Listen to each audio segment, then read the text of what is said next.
Guys இது நீங்க நம்புவீங்களா இல்லையான்னு எனக்கு தெரியல.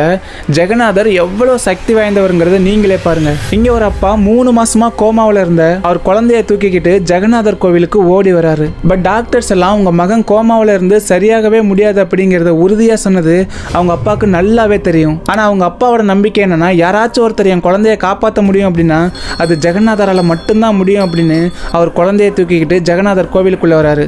சரியா அந்த கோவில்ல மகா பிரசாதம் செய்யற நேரத்துல அந்த கோவில்ல உள்ள பூஜாரி ஒருத்தர் சாமியோட கால்ல உள்ள தீர்த்தத்தை கொஞ்சமா எடுத்து அந்த குழந்தை மேல தெளிச்சு விடுறாரு. லிட்டரலி இதுக்கப்புறம் நடந்த விஷயத்தை யாராலையுமே நம்ப முடியாது.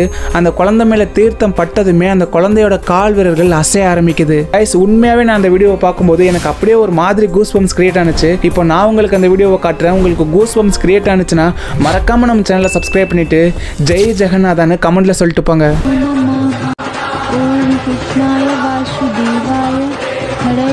परमात्मने ग्रंथ कलेश नाशाय गोविंदाय